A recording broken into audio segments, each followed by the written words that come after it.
Mihai, más o menos ha parado ya la entrada de gente, o sea que yo creo que podemos ir Podemos tirando empezar, ¿no? y todo eso.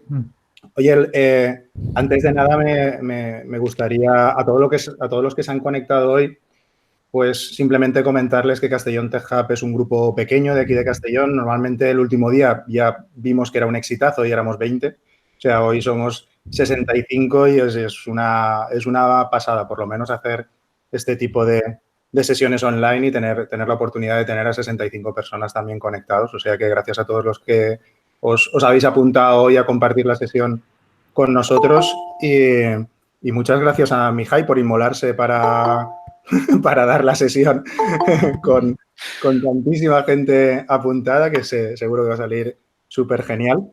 Y una cosa más, solo avisaros a todos que estamos grabando la sesión y todo ese tipo de cosas para que lo tengáis en cuenta. En definitiva, si todo sale bien y se graba bien y tal, pues bueno, la subiremos por algún sitio para que la podáis ver tranquilamente en algún otro momento, pasarla a quien queráis. ¿Vale? Vale, tío. Mihai, adelante. Pues nada, primero y antes de nada lo mismo, daros las gracias por dedicar el tiempo en asistir a esta charla. Y bueno, la charla va a consistir generalmente en hablar un poco sobre Docker, desde qué es, cómo funciona un poco, algunas partes también de buenas prácticas para entrar un poco más en detalles y en cosas un poco más interesantes que pueden llegar a ser. Y lo último, una pequeña pincelada de algo que me ha parecido curioso y es el tema de que ahora GitHub tiene un apartado que es GitHub Actions y pues lo que permite con eso es, digamos, realizar acciones automáticas en tu Git y pues creo que puede ser interesante.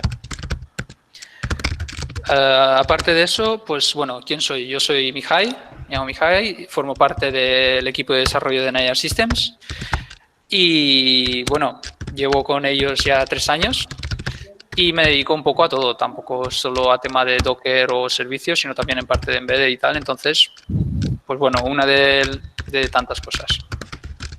Y bueno, sin más... Perdona un momento, Mijail, que hay alguien que no está muteado, creo que es José Luis... José Antonio. No, soy yo, perdona, voy. Vale, perdona, Mijail.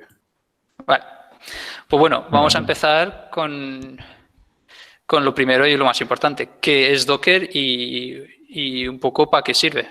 Entonces, pues Docker realmente lo que es una herramienta que lo que nos ayuda en desplegar aplicaciones en contenedores de manera fácil.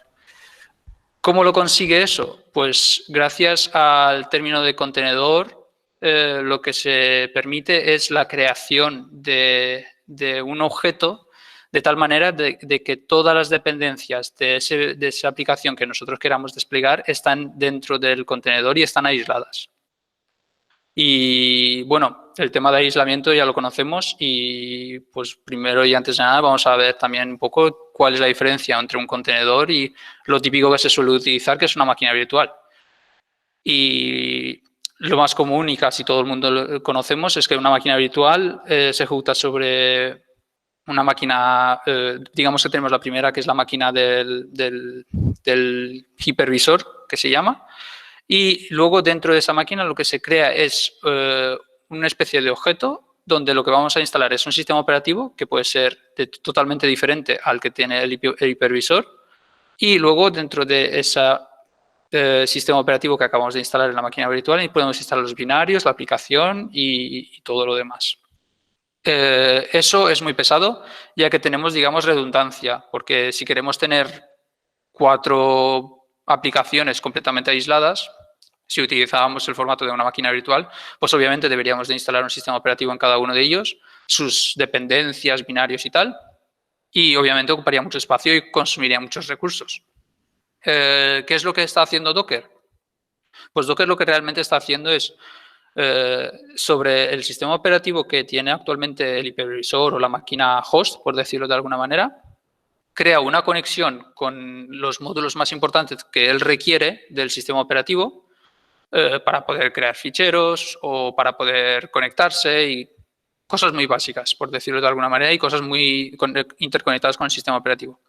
Y sobre esa capa, digamos que ya puedes añadir tus dependencias. Tus dependencias que pueden ser bibliotecas o ciertas aplicaciones y tal.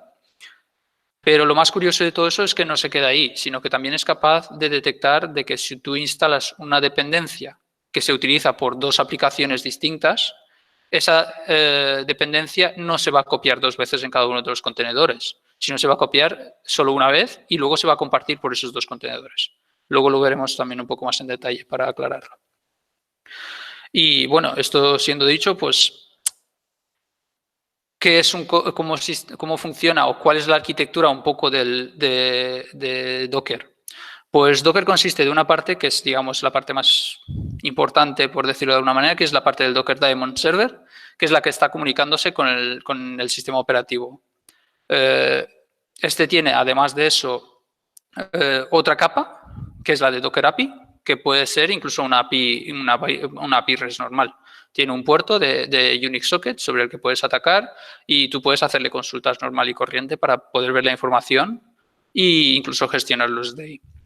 Pero por simplicidad lo que también nos da es un CLI, que es el que se suele utilizar para toda la creación y tal. Cuando ejecutamos Docker Run o cosas por el estilo, pues lo que estamos interactuando es con el CLI. Y bueno, ¿qué es lo que podemos hacer con el Command Line Interface, con el CLI? Pues podemos crear contenedores, podemos crear imágenes, podemos crear volúmenes y podemos crear redes. Vamos a empezar por imágenes para ver, porque digamos que contenedores es el conjunto de lo demás, así que lo vamos a dejar un poco más para el final. ¿Y en qué consiste una imagen en sí? Pues una imagen consiste normalmente de una primera capa. Digamos que las imágenes están formadas, como he comentado anteriormente, por capas. Y usualmente la primera capa es de una base sobre la cual vamos a empezar a instalar nuestras dependencias. Hay muchísima variedad de bases sobre las cuales empezar y, de hecho, tú puedes crear tus propias imágenes y tú puedes heredar, tú puedes crear una imagen y empezar a partir de esa imagen base. Imágenes base hay muchas, ahí están las más comunes, está la Ubuntu, está la CentOS, está la Scratch, está la Alpine y hay algunas más. Normalmente para este tipo de cosas se recomienda que un contenedor Docker sea lo más ligero posible. Y en este caso, pues dependiendo de cada aplicación, se recomienda el uso de una cierta imagen base o otra. Pero bueno, depende también del caso de uso en cada caso. Y luego lo que vamos a hacer es, sobre esa primera capa, lo que se va a añadir son otras capas. Entonces, nosotros si vamos a tener que instalar, por este caso queremos instalar las utilidades de IP, en este caso ping, vamos a ejecutar o vamos a tener una especie de instrucciones donde vamos a decir, en la primera capa tenemos la Ubuntu, en la siguiente capa lo que queremos es instalar la IP utils y ya está. Entonces, digamos, esas 2 capas están una por encima de otra y se van sobreponiendo como si fuera, digamos, una cebolla. Y como última capa, en este ejemplo por lo menos, tenemos la capa que le dice al final de la imagen qué comando tiene que ejecutar. En este caso, un simple ping a localhost. Y esto es lo que se compondría en nuestra imagen. Esto sería un ejemplo de una imagen muy básica y, bueno, luego veremos también alguna un poco más compleja. Aparte de las imágenes, una cosa muy importante que hay que destacar es que esta creación de imágenes es de formato solo lectura. O sea, una vez se ha instalado y se ha ejecutado, esa imagen no puede, o esa capa no puede ser modificada. Entonces, esto es muy importante porque para poder volver a crear una imagen, lo que tiene que hacer es, en la capa, digamos, si vuelves a crear una misma imagen, pero en la capa, aquí tenía que haber sido capa 3, no capa 2. En la capa 3, en lugar de hacer un ping a localhost y decimos que es a google.com, por ejemplo, lo que va a hacer es reutilizar la primera y la segunda capa, pero la tercera capa la tiene que apartar y poner una nueva. Por eso digo que es muy importante en ese sentido. Y aparte de eso, ahora vamos a pasar un poco al tema de volúmenes. Digamos que Docker de por sí no tiene una forma de almacenar información. O sea, la información que se va generando se va volcando dentro del propio contenedor que está en marcha, es volátil. Una vez se ha destruido el contenedor, esa información se borra también. Por lo tanto, una forma de hacerlo que se quede persistente es compartir un volumen. ¿Cómo se puede compartir un volumen? Pues hay varias maneras. La primera de ellas es compartir un volumen con el host, por decirlo de alguna manera, donde ¿qué significa eso? Nosotros vamos a indicarle con el flag a Docker con "-v", le vamos a indicar que en este path de mi máquina local quiero que se comparta o que sea una copia exacta o que sea lo mismo compartido con el path de mi contenedor. Y no tiene por qué ser el mismo. Esto siendo dicho puede ser, por ejemplo, tmp/volumen en mi máquina local y dentro del contenedor que sea opt/logs, por decir algo. Y entonces no tiene por qué ser lo mismo, pero sí que todo lo que se genere en ese contenedor en opt/logs será lo mismo que tendremos en tmp/volumes. Eso es una forma de hacerlo. Otra forma de hacerlo es de manera anónima. ¿Qué significa de manera anónima? Que yo no le especifico a Docker exactamente dónde quiero que me guarde esos ficheros y entonces él se encarga por mí de guardarlos y gestionarlos. Lo que suele hacer es tener un entorno ya dedicado donde va guardando las imágenes, va guardando la caché y va guardando distinta información. Pues en ese apartado también suele haber una carpeta que sea volumes, donde también suele almacenar este tipo de información, donde el primero pone, digamos, un identificador autogenerado del volumen y luego toda la información que hemos dicho que queremos guardar dentro de ese path. Y por último, nosotros podemos también crear volúmenes. Que consiste simplemente en crear un volumen que es muy parecido al Anonymous, simplemente que tiene nombre. Antes he dicho que el volumen que se genera y se gestiona por Docker se genera un MD5, una especie de MD5, y entonces eso es lo que se utiliza. Es poco verboso, o sea, es poco fácil, o sea, es poco intuitible de que este contenedor pertenece a este volumen pertenece a este contenedor. Es muy difícil de ver porque es poco intuitivo. En cambio, aquí lo que podemos hacer es lo mismo que el anónimo, simplemente que le especificamos un nombre. Y para utilizarlo, simplemente le especificamos el nombre del contenedor y donde queremos digamos que sea un mirror, que sea una copia. Y por último, y también un poco bastante importante para entender, es el tema de las redes de Docker, donde las redes de Docker hay tres tipos de redes. Hay una red bridge, una host y una none. También creo que hay una cuarta, que es la overlay, pero esa está un poco enfocada al tema de clusters y compartición de redes entre distintos hosts interconectados. Pero bueno, eso es un apartado que de momento voy a obviar. Para el tema de bridge es simplemente pues, un bridge de fuera con un entorno de IPs locales de Docker. Un ejemplo sería que tu máquina tiene una IP 192.168.1.10, por decir algo, y lo que el bridge hace es crear una IP que se comunica con la del host y con una subred interna dentro del propio host, que es la de Docker, que puede ser una 172. Lo que sea.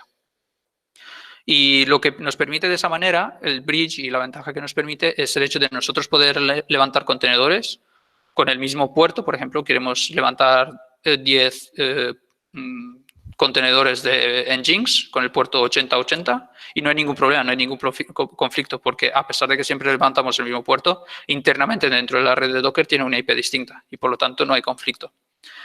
Y si la queremos exponer, pues luego con un comando se puede exponer y redirigir a un único puerto que queremos entrar. También es una manera por la cual podríamos llegar a hacer una especie de balanceador de carga que por un mismo punto de entrada se puede redirigir a distintos contenedores.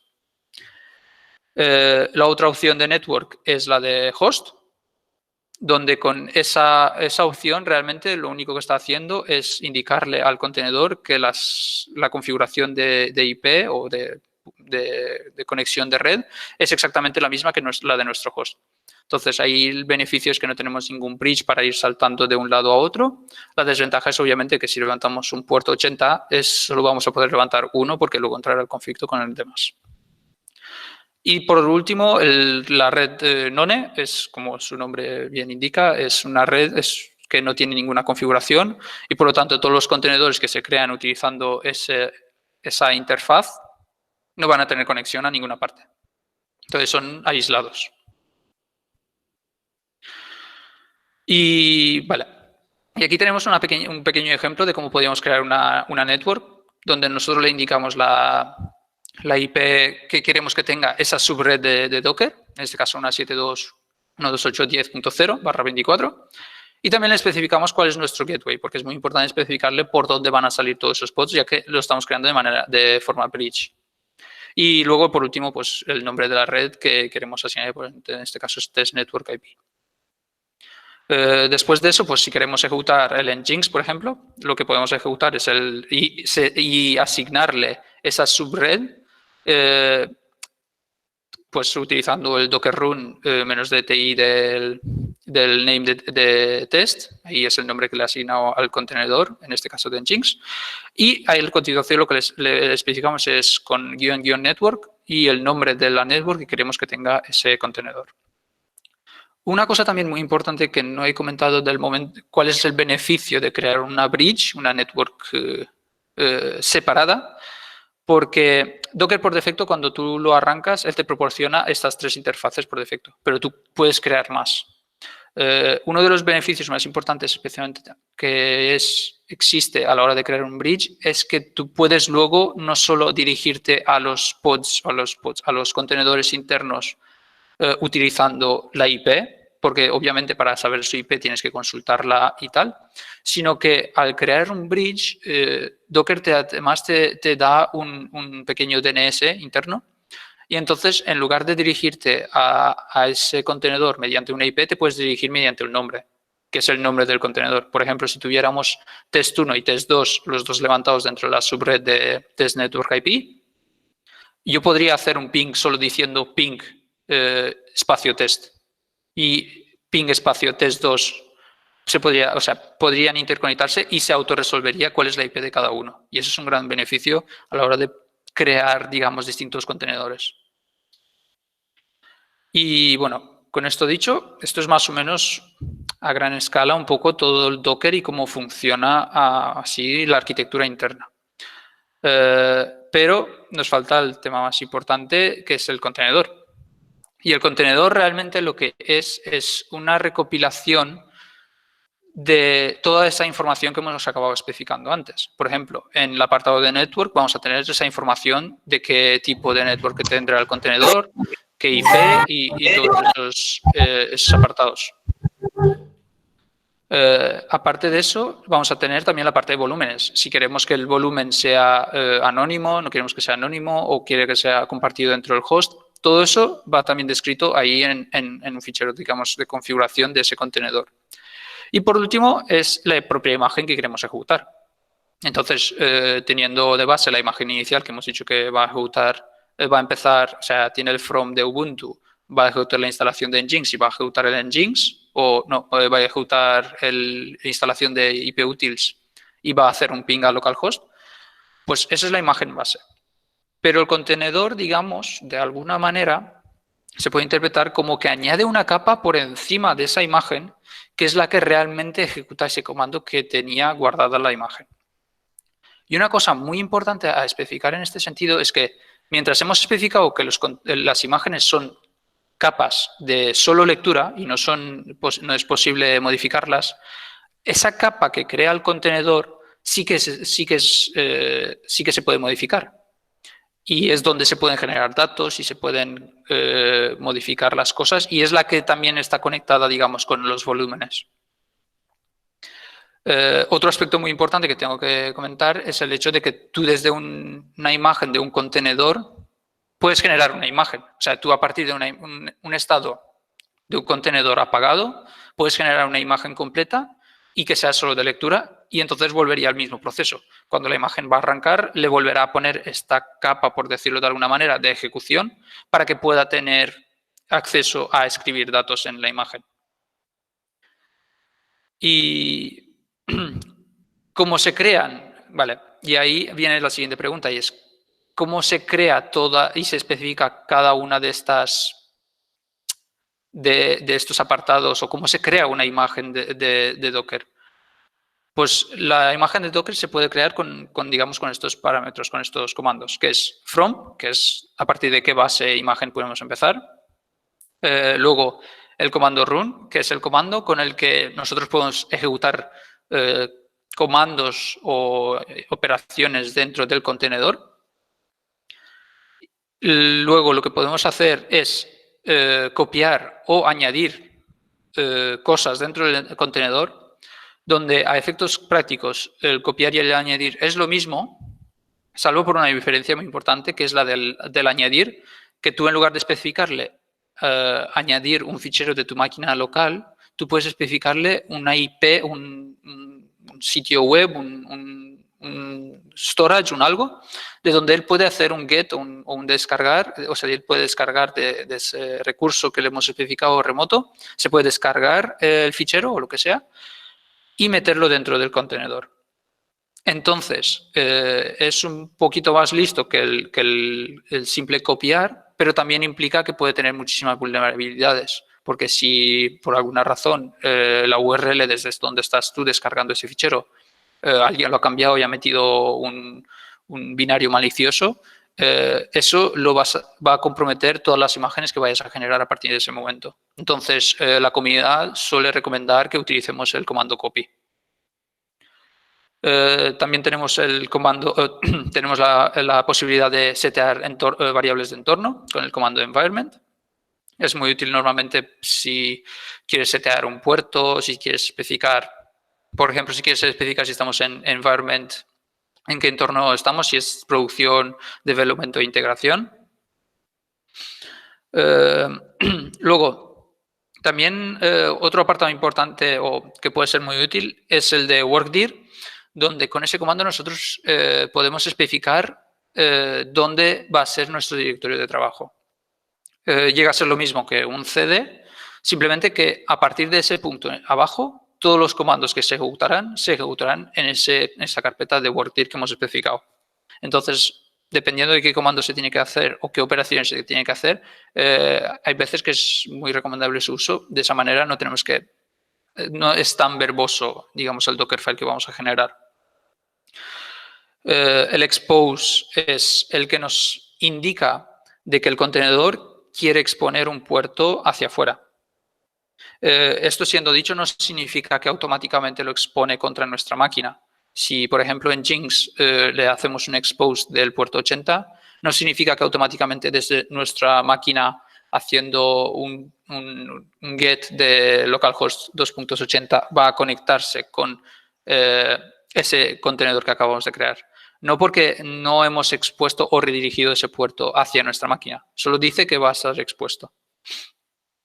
Las labels que tienen son formas que tú puedes tener para añadir información en la metadata del contenedor. Por ejemplo, la versión, el mantenedor, correo, e incluso se puede añadir información que está relacionada con el propio programa que está en uso, que en algunos casos puede ser muy útil, ya que con un Docker Inspect puedes inspeccionar enseguida información que puede ser muy valiosa sobre el contenedor.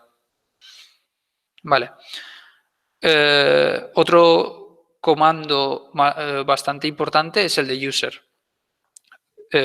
User es un comando que lo que hace es, a partir de ese punto en adelante, todos los comandos que se ejecutarán con ese usuario que acabamos de especificar. User por defecto de una imagen de Dockerfile o de un Docker es root y es muy poco apropiado o se recomienda no utilizarse, dado que si por alguna razón tu máquina se compromete, el atacante tiene acceso a toda tu máquina. Tiene acceso a ejecutar cualquier tipo de comando dentro de esa máquina, dentro de ese contenedor, y por lo tanto te puede llegar a comprometer tu sistema. Entonces, lo más recomendable es realizar las acciones que se tienen que hacer con el mínimo privilegio posible. Entonces, una vez ya vayas a lanzar tu comando final, que sea pues Pepito, por ejemplo, que indiques el nombre de Pepito y luego ejecutes el comando, o incluso si puedes hacer varios pasos antes, incluso mejor. Un apartado muy importante es que para que pueda utilizar ese usuario, el usuario tiene que existir. Por lo tanto, primero se tiene que crear. Este comando no te crea ese usuario si no existe. Luego, el apartado de volumes hace exactamente lo mismo que el expose. Este apartado de volume, la única diferencia es que por debajo automáticamente te crea un volumen anónimo. Por lo tanto, Docker se encarga de gestionarte la copia de la información que está pasando dentro. Pero también se puede sobreescribir y al indicarle, por ejemplo, nosotros donde queremos hacer la copia, digamos, él se encarga de gestionarlo bien. Y el último comando de los que tenemos aquí disponibles es el comando y el entry point, que a niveles prácticos son lo mismo y a la vez hay una pequeña diferencia entre entry point y CMD que es bastante importante.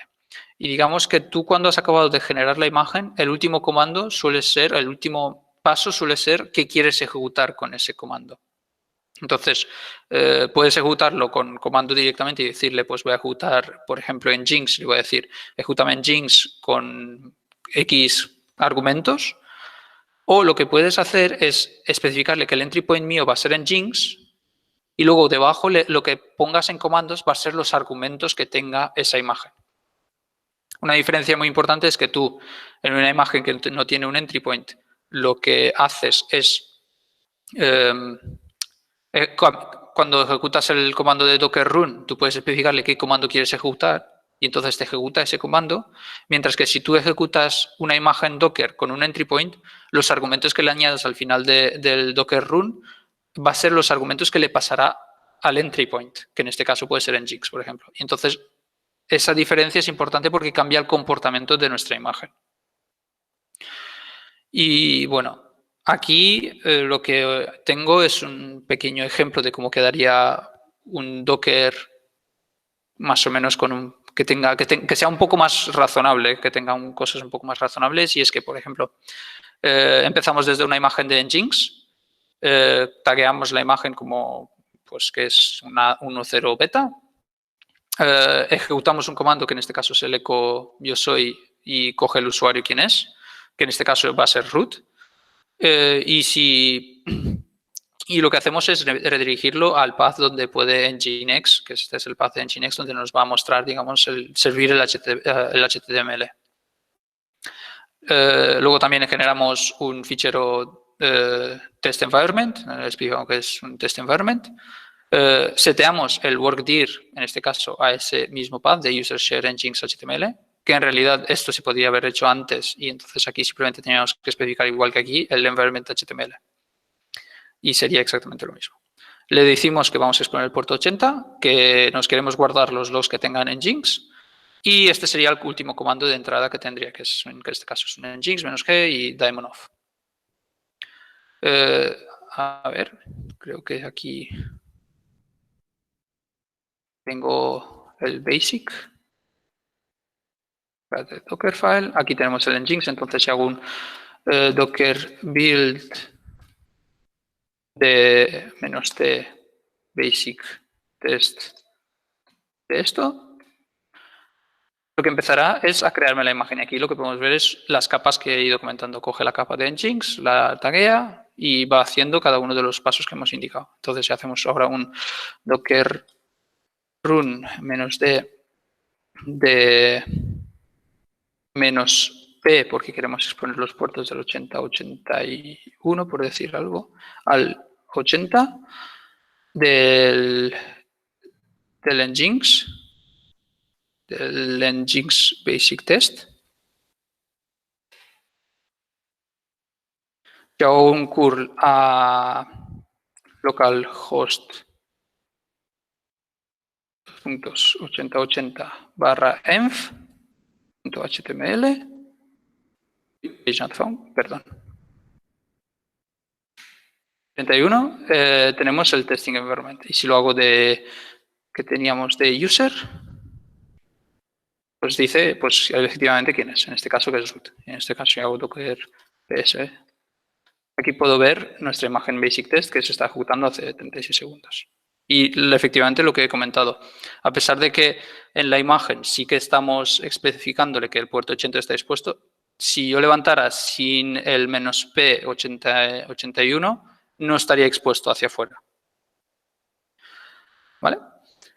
Y bueno, eso es un poco a nivel básico cómo funciona Docker y cómo sería un Dockerfile más o menos básico para ir creando nuestras recetas para las aplicaciones.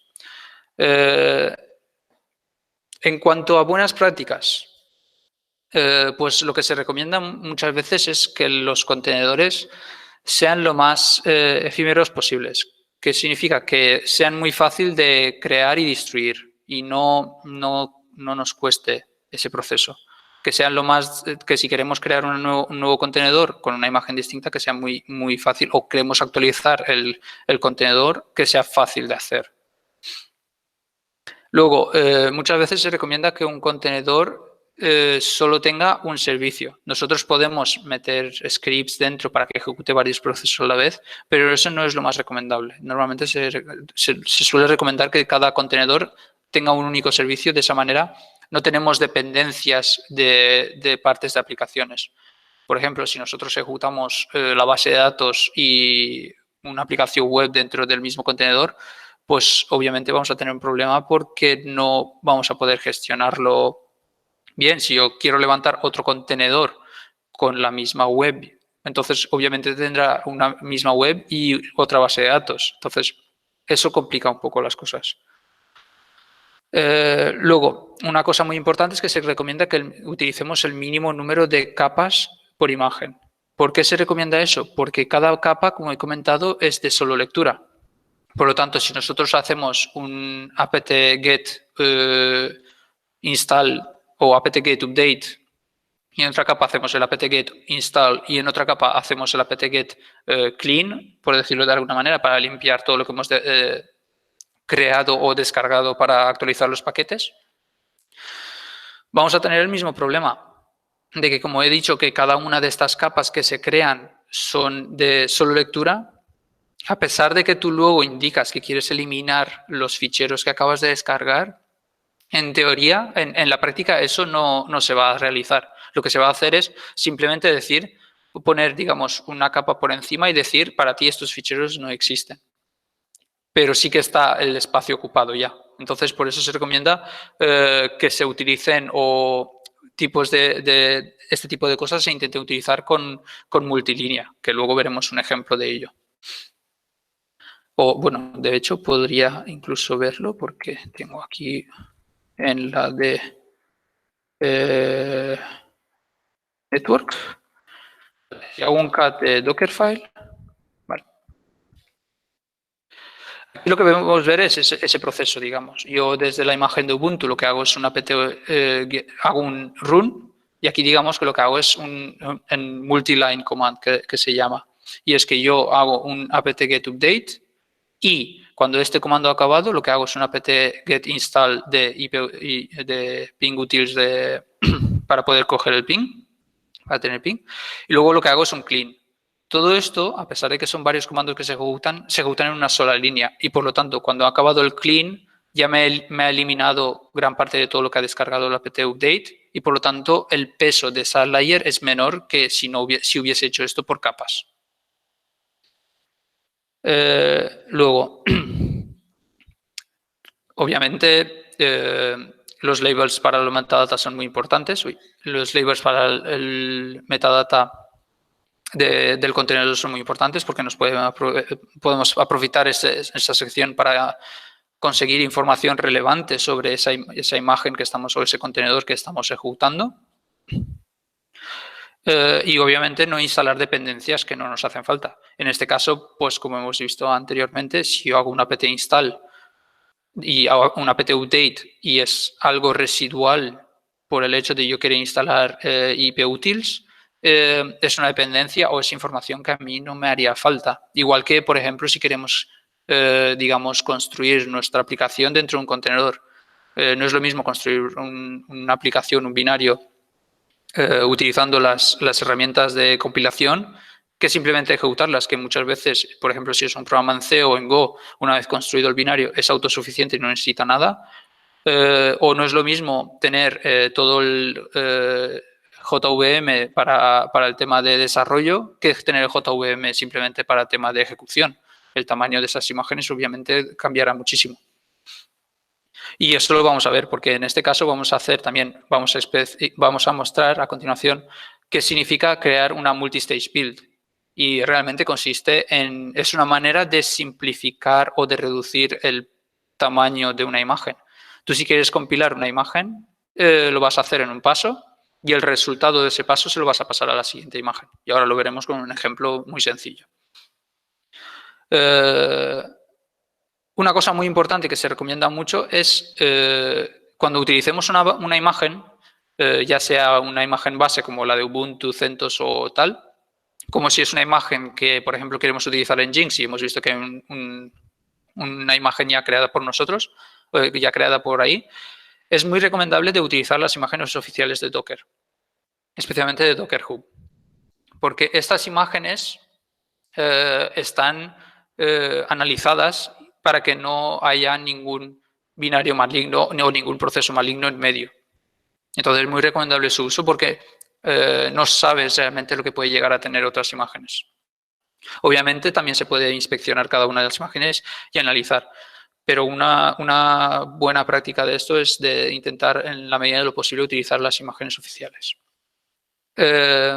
Otro punto muy importante es de no ejecutar los servicios o los programas como root, ya que, como hemos comentado anteriormente, si alguien consigue acceder a vuestro contenedor, os puede comprometer todo el sistema. Entonces, en la medida de lo posible, se tiene que intentar evitar.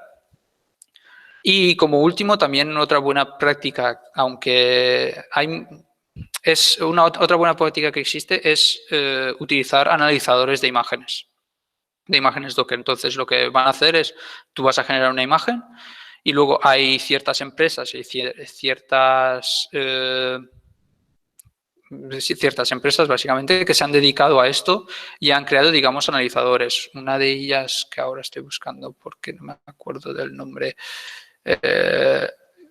Calico me suena, o sea, por ejemplo, hay programas que se dedican como Calico y hay algunos más que ahora no encuentro. Luego sí los buscaré para daros un poco más de información sobre eso. Pero es una especie de plataformas para el usuario donde tú, una vez te generas tu propia imagen, toda esa plataforma se la especificas y él lo que hace es descargársela y luego empezar a analizar con cada una de las capas de esa imagen, qué es lo que contiene y si tiene alguna especie de vulnerabilidad. Y es muy recomendable, si es posible, dado que de esa manera te puedes ahorrar sorpresas o incluso te puede avisar de que ahora mismo no se ha detectado ninguna incidencia con esta imagen, pero de repente en X meses se detecta una incidencia y te dice, oye, estás utilizando la imagen de Nginx 1.0, por decir algo. Y ahí hay una vulnerabilidad y está arreglada en la versión de Nginx, en la imagen de Nginx 1.1. Entonces tú puedes actualizar y ya está, por ejemplo.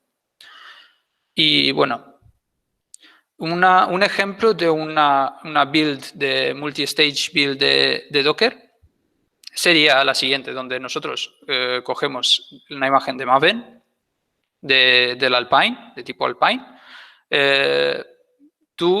Cuando se crea una imagen, tú puedes crearlas con Maven, que es el nombre de la imagen que quieres utilizar, pero también puedes taguearla con una versión concreta. Entonces, en este caso, utilizamos la Alpine, que es de las más ligeras. Y lo que decimos es que esta imagen se va a llamar o se va a poder referenciar en los siguientes pasos como builder.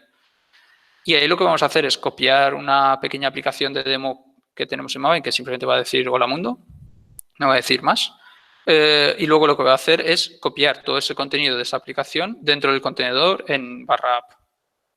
Luego lo que vamos a hacer es ejecutar eso y simplemente y ya está. Entonces se entra dentro del app y ejecuta el Maven package para construir, digamos, nuestra aplicación.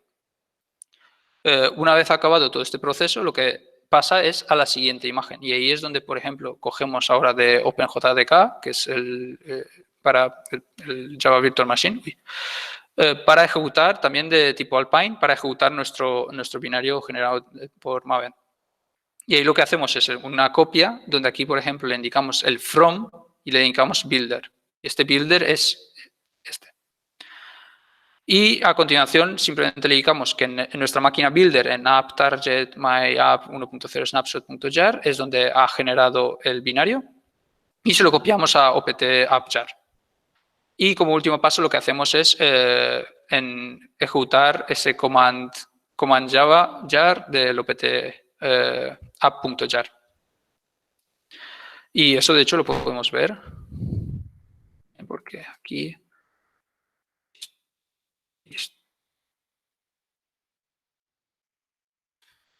Ahora, vale, aquí tenemos nuestra aplicación también, que simplemente me he cogido el ejemplo de una aplicación de Maven, que es un Hola Mundo.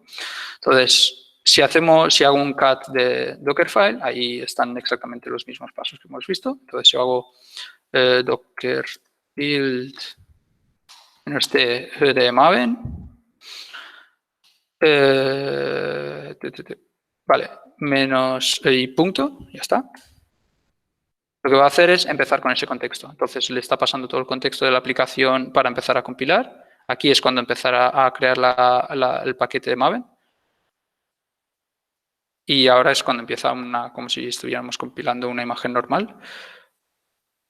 Este proceso tarda como que alrededor de 1 minuto. No es lo más rápido posible. Pero bueno.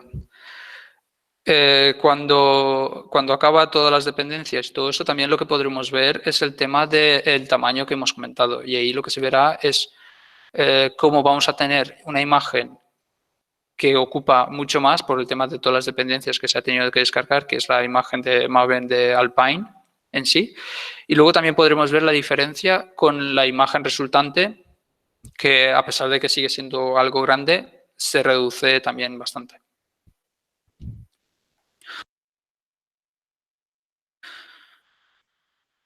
Ahora no debería de quedarle mucho. Y mientras esto va acabando... Vale, aquí es un ejemplo de las distintas imágenes que tenemos. Un ejemplo, por decirlo de alguna manera. No es lo más actualizado, entonces todos estos números pueden variar bastante. Pero para que os hagáis una idea, por ejemplo, si utilizáis una Ubuntu Latest, puede ocupar alrededor de 188 megas, o a lo mejor menos, o a lo mejor más, dependiendo de cada versión. Y pues consiste de 4 capas, que son estas 4. La imagen de VisiBox, que ocupa 2 megas, que es de las que, de hecho, es la que menos consume, porque la imagen de VisiBox siempre ha utilizado los binarios más livianos posibles y todo. Tenemos la imagen de CentOS, que es, digamos que muy parecida a la de Ubuntu. OpenSUSE, que es de 82 megas. Y luego la Alpine, que es, creo que es de las más utilizadas, si no me equivoco. Y bueno, volviendo a la aplicación, aquí podemos ver cómo ha acabado todo el proceso de build, ha generado el jar que hemos comentado anteriormente, ha acabado en 1 minuto y 30 segundos. Y ahora lo que va a hacer es ejecutar, elimina el contenedor intermediario que se está utilizando para hacer la compilación y ahora es cuando empieza el proceso de creación de nuestra imagen que realmente queremos obtener, que es la de la ejecución. ¿Vale? Y aquí vemos cómo hace el copy de builder de esa aplicación y todo. Entonces, si ahora hago un docker image, vemos que hay varias compilaciones que he ido haciendo para las pruebas. Aparte de eso, vemos la Maven que acabamos de crear hace 51 segundos y una imagen que no tiene nombre, no tiene tag, no tiene nada, que son imágenes huérfanas, por decirlo de alguna manera, que ahí podemos ver la diferencia. La imagen de esa es en realidad la imagen de Maven con Alpine, que ocupa 131 megas, mientras que la de release, o la imagen oficial que ya contiene nuestro binario completo, ocupa 105. Y si hacemos un docker run de Maven, podemos ver que funciona. No hemos especificado latest, pero en este caso sí, podemos utilizarlo. Y una cosa importante es el hecho de que estas imágenes que veis aquí huérfanas, no realmente a partir de este punto se pueden acceder a ellas solo por el identificador, pero no se suelen reaprovechar. Y entonces para eliminarlas se puede hacer con docker rmi. Bueno, docker images menos, bueno, ¿cómo era? Uy, tenía por aquí.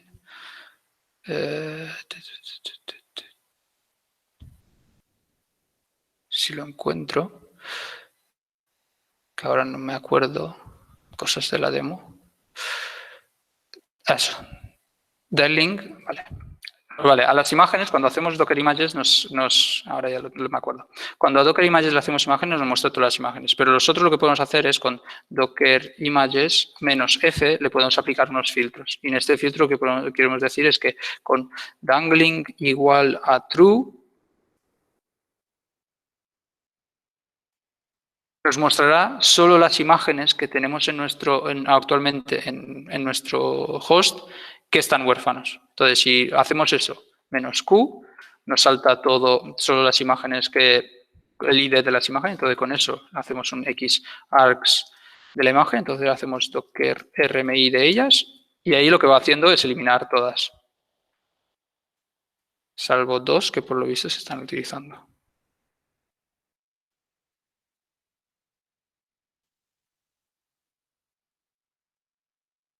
Es posible que en algunas de las pruebas anteriores siga utilizando algunos de los contenedores anteriores y por eso se ha quedado. Entonces deberíamos de forzarlo. Pero bueno, lo haré luego.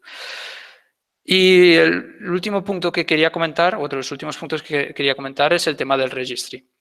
Nosotros al hacer un form hemos visto que antes él tiene que hacer un pool de esa imagen o dónde están almacenadas todas esas imágenes oficiales de Docker. Y eso es en el Docker Registry, por llamarlo de alguna manera. Y es realmente lo que es un repositorio de todas las imágenes que toda la comunidad va dejando ahí. Y todas las operaciones, tú puedes subir y bajar imágenes ahí para que la gente pueda acceder. Y no es más que eso.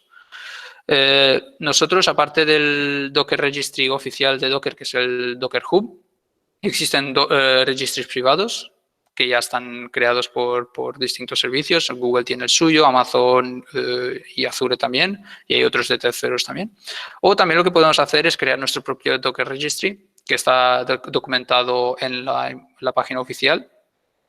Y entonces nosotros si hacemos yo aquí me creo una carpeta temporal en Registry y lo que hago es ejecutar la imagen del registry, que es esta, el registry 2, y ahí es donde se contiene ya toda la información requerida para crear un propio contenedor Docker. Y una vez creado y generado, que esto lo puedo hacer. Epa. De hecho, no puedo copiar. No puedo copiar. Bueno. Realmente, si queréis, luego lo podemos ver en detalle, que lo tengo por aquí apuntado para hacerlo, pero realmente la continuación sería lo mismo. Yo hago un Docker pull de una imagen y esta es la imagen, digamos, oficial que ha buscado en el repositorio por defecto. El repositorio por defecto de Docker es Docker Hub. Si quieres indicar otro, tienes que indicarlo, como lo vamos a ver a continuación.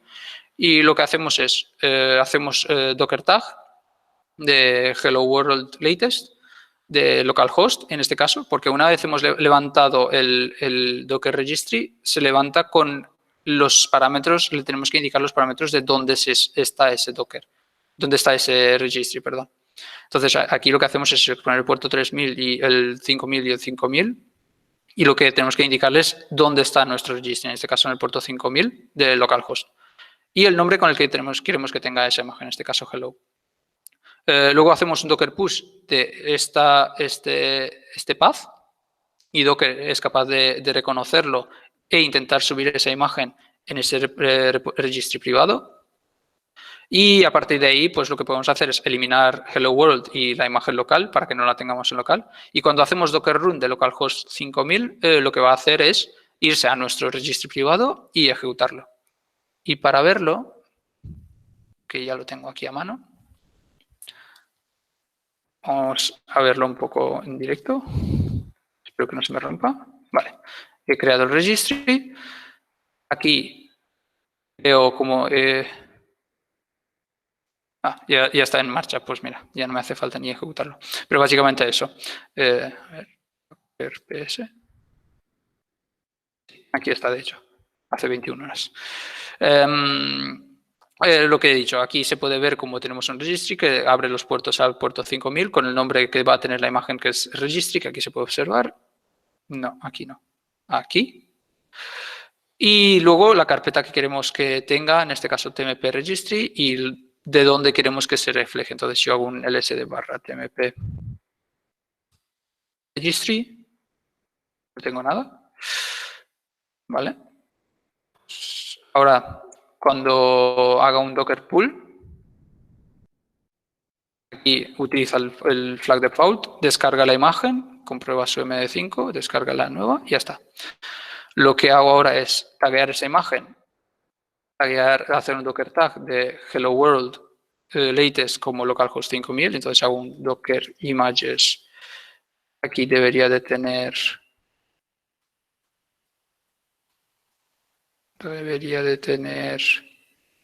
aquí está, vale, sí que está. Bueno, para que sea un grep hello. Entonces aquí se ve mejor. Tenemos el hello world latest hace 15 meses y es hace 15 meses. Claro, nosotros lo único que hemos hecho no es crear una nueva imagen, sino simplemente retaguearla con un nuevo nombre y ya está. Pero bueno, luego nosotros lo que vamos a hacer es eliminar estas imágenes.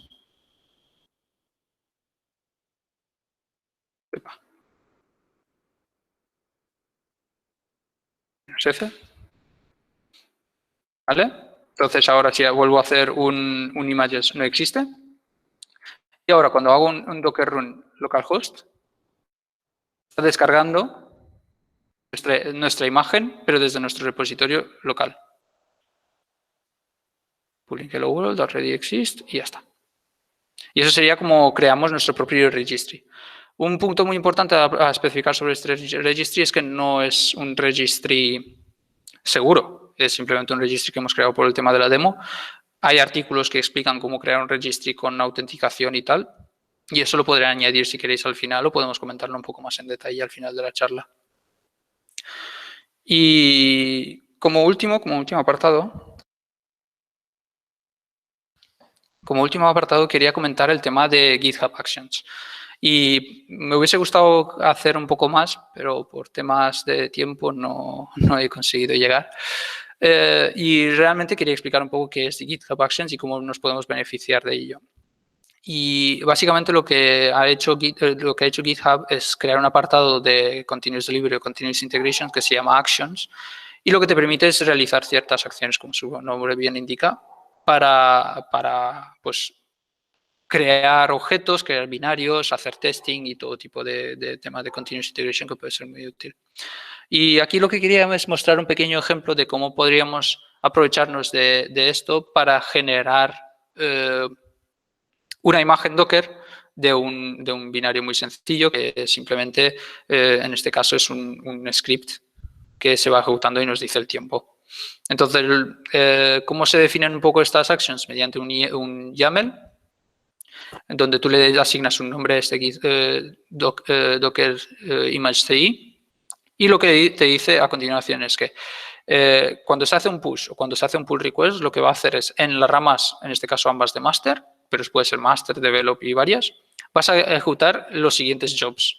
Entonces, en las siguientes jobs tú puedes hacer un build, en este caso, y dices que la máquina sobre la que se ejecuta es un Ubuntu Latest, y luego los steps que contienen esa build es que simplemente va a utilizar el Actions Checkout versión 2, que esos están documentados, digamos, en la aplicación de GitHub, pero simplemente son reglas para que sepa cómo utilizarse.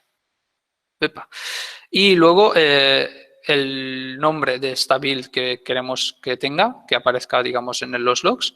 Y como último, pues el comando que en este caso no cambia mucho más que un simple docker build de lo que tenemos en la carpeta actual. Y aquí sí que le especifica el Dockerfile por si queremos especificarle un Dockerfile en concreto. Y le asigna un tag, que es el tiempo. Y para verlo, aquí sí que tengo esto medio creado. Y aquí se puede ver un poco las pruebas que he ido haciendo. Entonces aquí tengo un repositorio muy básico llamado Actions, que lo que tiene es eso, un entry point que dice hello $1 de la entrada que le va llegando. No es tan relevante como si fuera simplemente un print hello world. Aquí tenemos el Dockerfile, que lo que hace es coger del Alpine, copia el entry point o el script, la aplicación que queremos ejecutar, y le dice que el entry point es ese script, ya está. Y luego lo que tenemos es en GitHub Actions Workflow, que este es el que se utiliza de verdad, es lo que acabamos de indicar antes, que tenemos Docker image CI, on push request, ejecuta todos esos pasos. ¿Y cómo podemos ver si se han ejecutado bien o no? Pues en Actions, si nos vamos a Actions, aquí lo que veremos es cada vez que se hace un commit, pues aquí hace 3 horas, se crea, cuando se creó el Docker image, se crea y se hace una compilación. Y en el test también, por ejemplo. Y el tiempo que ha durado. Si seleccionamos eso, vemos que el job ha acabado en tantos segundos. Y este es el workflow del job. Y el build, si os acordáis, dentro de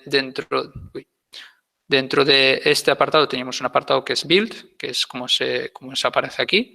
Entonces, en este apartado build lo que vemos son los pasos que hemos indicado anteriormente. Pues aquí va cargando todo el entorno para su ejecución, que es en este caso las recetas, en este caso de Checkout versión 2, el sistema operativo que hemos indicado que es un Ubuntu, el Virtual Environment, las acciones que tiene que realizar dentro de Checkout versión 2 es básicamente conseguir el repo, autenticarse y conseguir, digamos, el repo para poder hacer las pruebas. Y luego, posteriormente, lo que va a hacer es el build del Docker image. Y lo que hace es exactamente, como hemos visto anteriormente, los pasos que si fueran los pasos del Docker run, del Docker build, y los pasos que vimos de coger la imagen del Alpine, copiar la imagen y tal. Y posteriormente también podemos hacer más acciones, como por ejemplo, que no he llegado a hacerlo, acciones de generado de imágenes, podéis unirlas a un sitio remoto. Miguel, disculpa, se está oyendo ahora mal, se oye con mucho ruido. No sé si es solo tú, el resto a mí me escucháis bien. Vale, a mí sí, y parece que es el micro de Mihai o algo, o no sé por qué se ha empezado a rayar desde hace unos segundos. Vale, pues bueno, realmente tampoco me queda mucho, no sé si ahora se me escucha mejor. Se oye como un ruido de fondo. Dice que se acopla. ¿Por ahí alguien? Vale. Ahora, a ver, ahora yo creo que mejor, a ver. Yo no he tocado nada. Ahora de lujo. Sí. Pues habrá sido cosas de la red o algo porque no he tocado nada. Vale. Pero bueno. Sí, ahora perfecto. Sigue. Bueno, pero tampoco me queda mucho más que contar si simplemente eso, así que también ha servido para acabar ya, porque si no yo seguiría enrollándome un poco. Así que bueno, gracias por vuestra paciencia y bueno, si queréis dudas o preguntas o queréis que comentemos algo, aquí estoy. En el turno de preguntas, yo creo que la gente puede ir comentando. Si vemos que hay mucho lío, montamos un poco el orden en el chat, pero creo vale. que si no, que vaya hablando libremente la gente. Y muchas gracias, Mihai, por la curradeta que te has pegado. Muchas gracias a vosotros por atenderme y aguantar conmigo casi una hora. No, está genial. Estamos cómodos, no te preocupes. Oye, ¿alguien tiene alguna pregunta que se desmutee o algún comentario respecto a alguna cosa?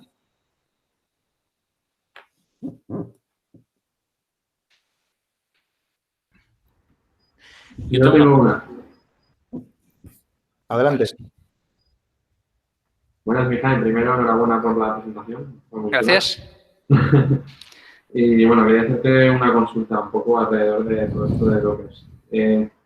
Cuando, por ejemplo, los desplegáis en producción, ¿vale? Porque tenéis una máquina virtual o lo que sea y lo desplegáis. Sí. ¿Cómo procedéis para hacer un actualizado automático de unos Dockers que están corriendo en producción? Eso depende un poco del sistema de cómo lo estás ejecutando en producción. Docker lo que te ayuda es crear contenedores y ejecutarlos de manera rápida y fácil. Pero lo que normalmente se utiliza es junto a un orquestador de contenedores, que puede ser Docker Swarm o Kubernetes o Mesos o algunos más.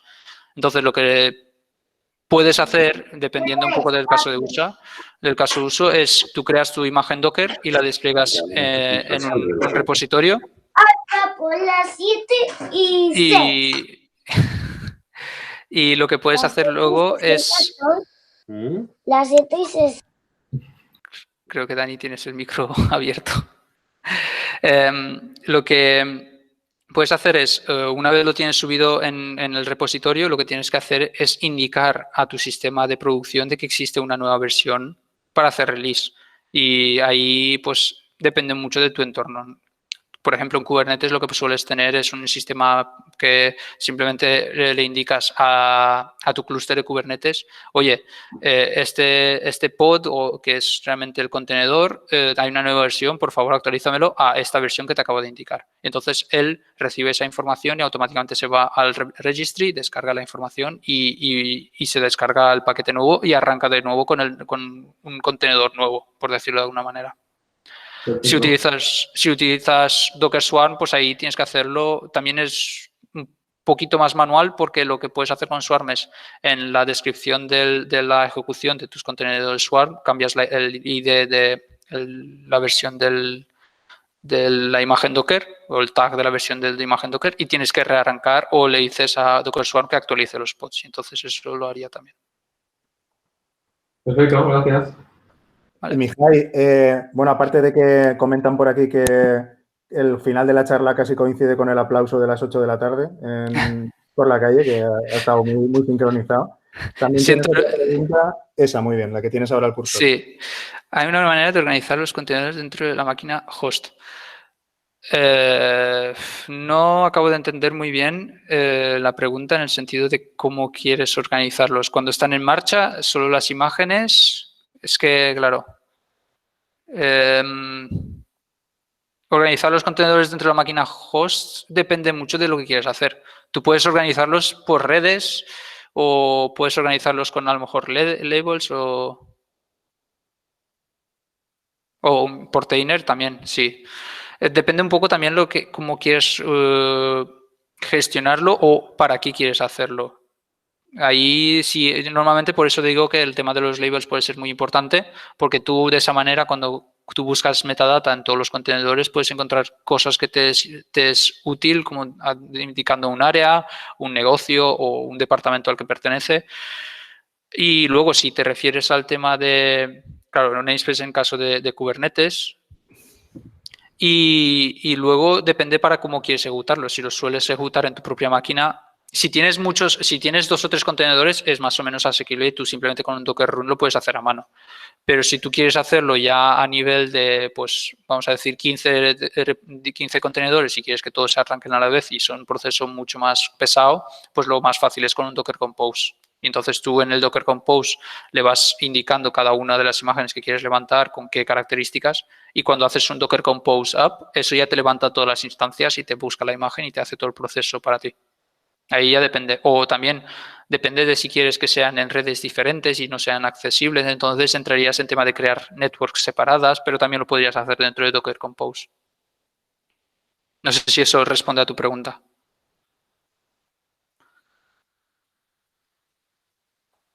¿Tienes otra de lo de analizar imágenes? Sí, el tema de analizar imágenes estaba buscándolo antes, me lo tenía apuntado por si se me olvidaba. Y es que hay unas cuantas empresas que se dedican a ello. Y los estoy buscando porque me las apunté. Vale, aquí está. Una de ellas que yo por lo menos conozco es una que se llama Anchor. Y aquí hay un pequeño descripción que puedo añadirlo luego al final de la charla, que lo que hace es levantarte un servicio, como he comentado, de análisis de las layers. Entonces lo que tú vas haciendo es, tiene un Static Vulnerability Scanning que lo van actualizando y lo que hace es eso, pues tú creas tu imagen, haces el push, pasa por el Container Certification de Anchor y luego te dice si esa imagen pasa todas las pruebas o no y si hay algún problema con ella, qué es lo que está pasando. Entonces, ahí te explica también cómo descargarlo, cómo ejecutarlo. Tiene también una versión de CLI si lo quieres hacer en local. Y también tiene una versión web. Tampoco le he utilizado mucho más en profundidad, tengo que decirlo. Pero es un ejemplo de cómo sería, más o menos. También hay otras alternativas, hay más alternativas como por ejemplo Calico, creo que había una que era Docker Security o Docker Batch Security o algo así. No me acuerdo muy bien, pero habían varios que se podrían utilizar también, que son también open source.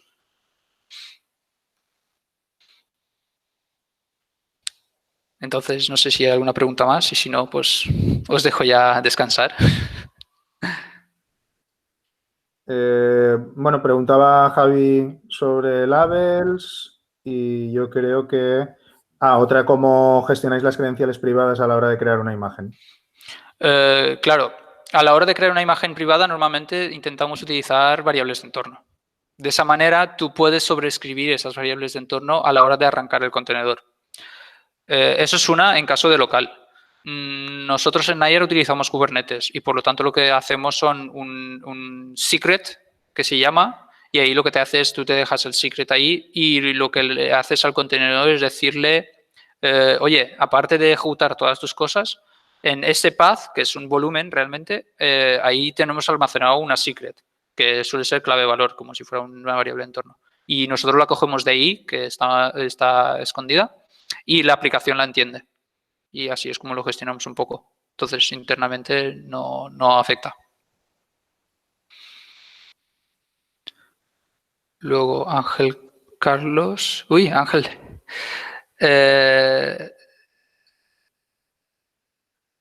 Nosotros sí, efectivamente. La pregunta es que si se puede asignar RAM y se puede asignar también CPU en cuanto a los containers.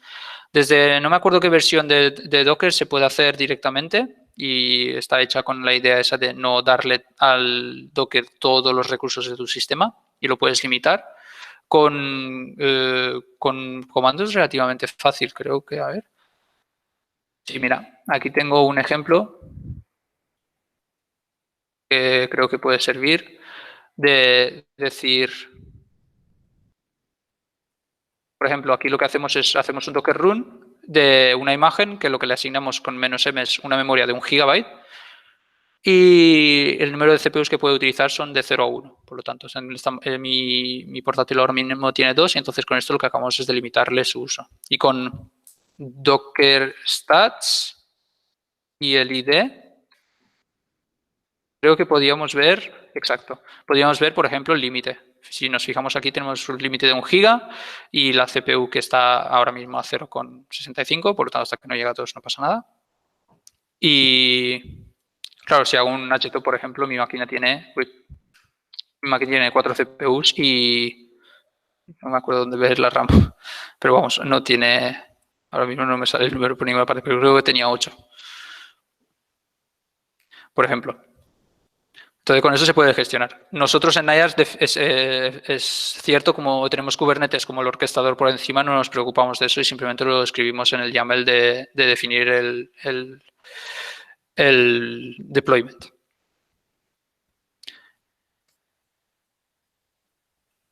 Y un poco más. ¿Cómo establecemos las políticas de escalado de nodos no pods? Os estáis alejando de Docker y más a Kubernetes por lo que veo. Pues la verdad es que ahora mismo me pillas porque... No, tranquila. La verdad es que tampoco te sé decir exactamente cómo lo gestionamos. Sé que había un apartado dentro de los deployments donde podías especificarle el número mínimo de pods que puedes tener y el número máximo de pods que puedes tener. Y también le puedes especificar un apartado donde tú quieres decirle, por ejemplo, si tú tienes un... No, nodos.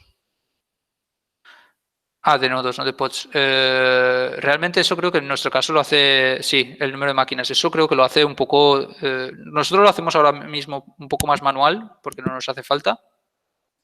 Tenemos bastante controlado el número de máquinas que tenemos y tenemos aún suficiente espacio para que escale si nos hiciera falta, pero no lo tenemos automatizado. Lo que sí que sé es que hay un apartado dentro de Google, en nuestro caso que estamos utilizando, donde tú cuando creas el clúster de Kubernetes y le indicas el número de nodos, tú puedes decirle cuántos nodos puede haber activos y con qué políticas, pero eso realmente lo está haciendo más Google por nosotros. Nosotros no lo especificamos de manera manual, no estamos gestionando el clúster manualmente.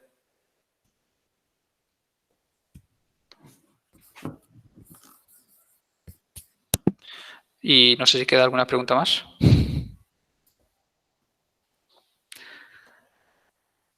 Bueno, parece que no. Pues entonces, pues nada. Muchas gracias a vosotros por asistir y bueno, a ver quién es el siguiente en dar la charla. Gracias de nuevo, Mijay. Bueno, todo dependerá de si al mes que viene seguimos aquí o ya hemos recuperado la normalidad. Pero bueno, ha sido una experiencia muy buena, creo yo, ¿eh? No habría problema en repetir. Ya a través del Slack que tiene Castellón Tech Hub, pues seguiremos comentando a ver quién se encarga de la próxima. Perfecto, pues. Pues nada, chicos, muchas gracias a todos, todos los asistentes y a Mijay. Estamos en contacto. Muchas gracias por todo. Venga. Muy bien. Que tengas un buen día. Hasta ahora.